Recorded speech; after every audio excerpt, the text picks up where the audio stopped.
Hey, watch my new trailer, please watch my new trailer.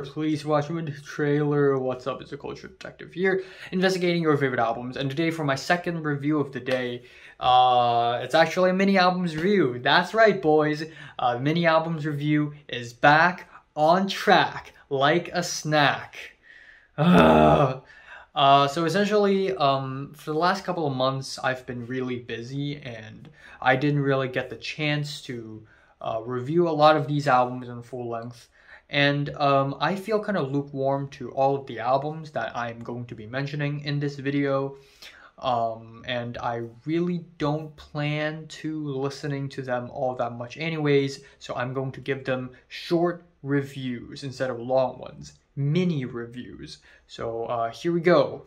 First album, JanelleMonae, The Age of Pleasure. New JanelleMonae album, The Age of Pleasure. Obviously, after Dirty Computer, JanelleMonae is leaning even harder onto the horny, sexy side of music, which right now I'm really not in the mood for. So obviously, right off the bat, I'm already not really in the mood for this album, but whatever, I keep an open mind. And yes, she explores a lot of themes about sex, pleasure, freedom, partying, which is great, you do you, but given that I'm a pessimistic loser, obviously I'm not going to enjoy that type of music. Also, this album is at 32 minutes. It's pretty tight, but that being the case, a lot of the tracks end up really short, maybe a little bit too brief. On top of that, JanelleMonae on this album explores reggaeton a lot, but most of the attempts of reggaeton here are very gentrified and sterile. It just turns into a very drab, boring track. And then, of course, you also get the really weak, forgettable party trap pop songs, tracks like Champagne Shit, and also Hot, but spelled H-A-U-T-E. And we have Lipstick Lover, which is a very drab attempt at tropical pop with the, very island tropical guitars, wow. And the lyrics are super direct and on the nose, like without any innuendos, and it's so, again, it's great that, you know, you're embracing sexuality and pleasure, but it's so on the nose, it becomes kind of unsexy, and it just becomes one of those awkward situations where you just don't really know how to react, and you just sit here and go, okay. And I have the same reaction to the track Only Have Eyes for Two, which is an interpolation of Only Have Eyes for You, but now it's for two, so it's like a threesome, I guess. And again, it's tacky, it's corny, it's a little goofy maybe, but there are a couple of tracks that I enjoy.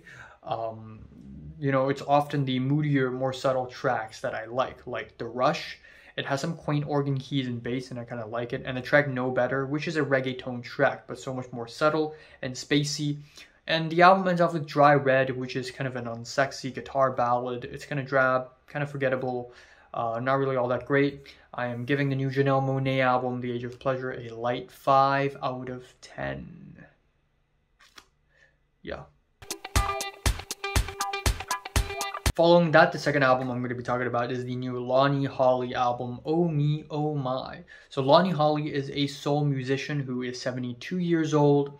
This album, with a very good looking album cover, just dropped, and it has a lot of amazing features. 2 tracks feature Moor Mother, and she gives amazing performances and very great thought-provoking lyrics as expected.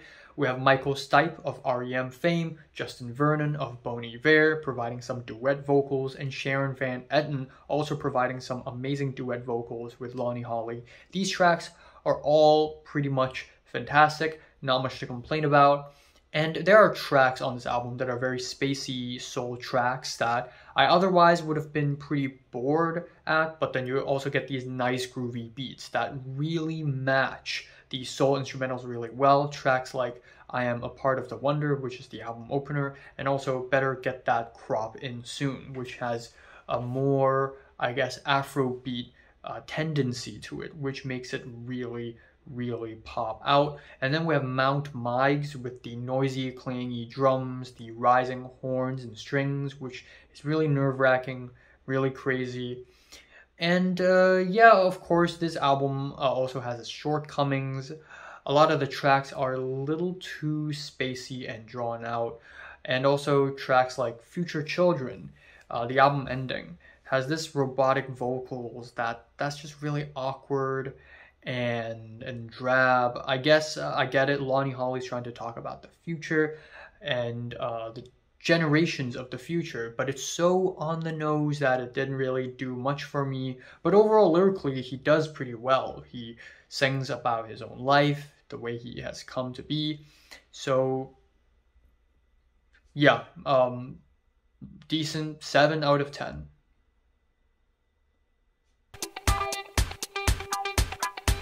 The third album I'm going to be talking about is the new LemonTwigs album, Everything Harmony. So LemonTwigs is a duo, also a group, an outfit, and they make vintage soft rock. And particularly on this album, we have some really sentimental 70s throwback vintage soft rock. I really want to yawn, oh my god.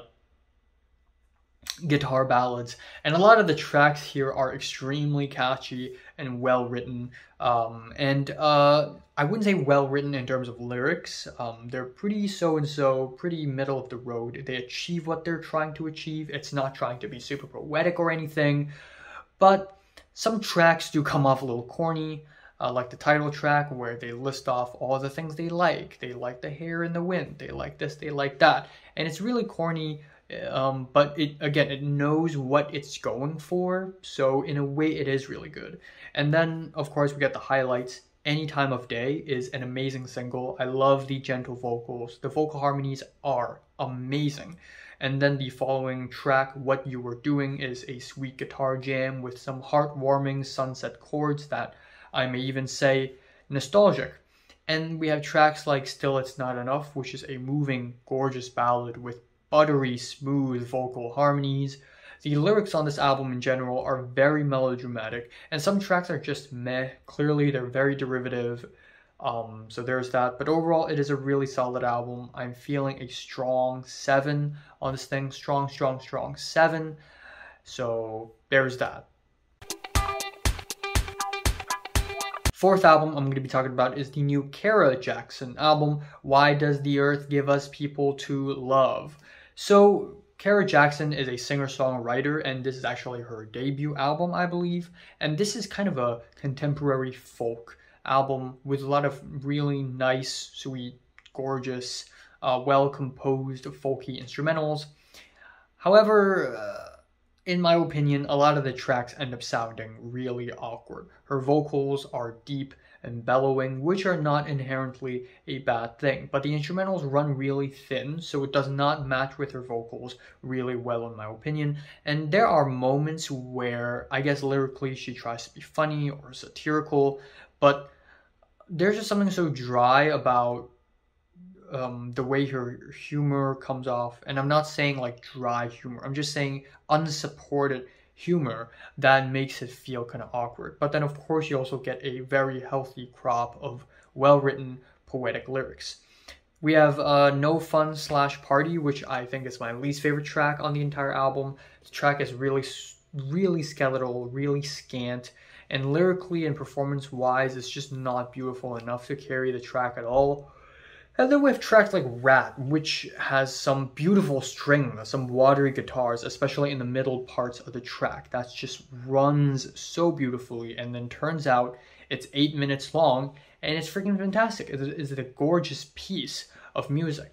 So yeah, I'm feeling kind of mixed about this album. In one breath, it's really awkward, in my opinion. In another breath, it has some beautiful moments, so I hope that she improves on her sound next album. I'm feeling a 6 out of 10 for this album, pretty much. Fifth album I'm going to be talking about is the new JackHarlow album, Jackman. I wasn't really planning to listen or review this album, given how boring and derivative his previous album is. I was really just gonna sleep it off and go to bed. But Jackman right here is actually an improvement in my opinion. It is a 24-minute long album. It's very tight.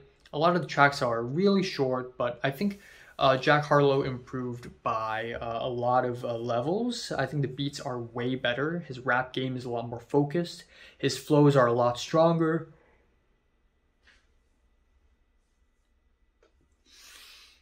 The opening 2 tracks, Common Ground and They Don't Love It, also feature punchy beats and catchy piano licks. And yeah, the lyrics, the bars, are a little braggadocious and not in a clever way, just in a very drab way. But I think overall, performance-wise and instrumentally, I think JackHarlow improved a lot. The 3rd track, Ambitious, is a chill soul rap track, and lyrically, he reflects on his career. And I think the most interesting track on this album is Blame on Me, with its hand clap beats, which are kind of spacey, kind of skeletal. It's really interesting when you get these mainstream rappers that lean into more skeletal beats, and it always produces some very interesting results, especially here, where essentially he dedicates this track to his older brother and tells that, you know, the blame is on me, but then also raises some issues between him and his brother, which is really interesting. Some tracks are still really boring,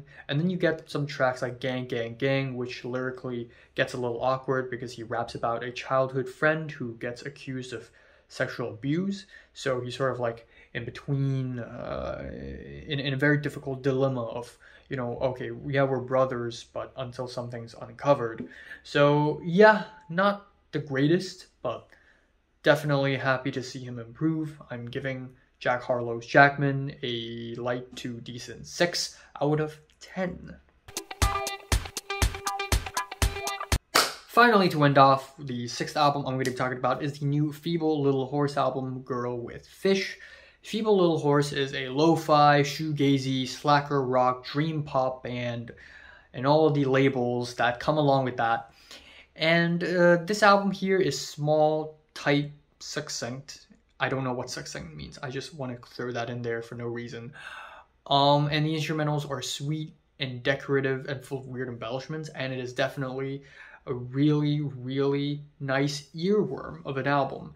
My favorite tracks are Tin Man, which is super distorted and crushed, but at the same time very blissful, really catchy, and also Slide, with the runny guitars, with the electronic embellishments and the buzzy synths. They add so much texture to this track. In a lot of ways, this album reminds me of Porter Robinson's Nurture, but absolutely distorted to a breaking point, and it is as blissful and as naive as a child running through a field of corn or something like that.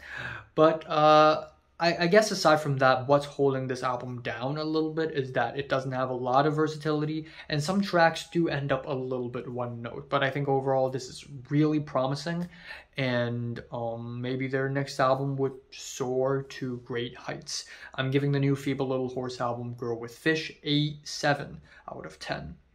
So yeah, these are the albums I listened to that I am glad that I've talked about them, because I don't plan on letting them linger on in my recently played page in Spotify any longer. And there is that. So have you listened to these albums? Comments below, let me know, subscribe if you want more, and thanks for watching.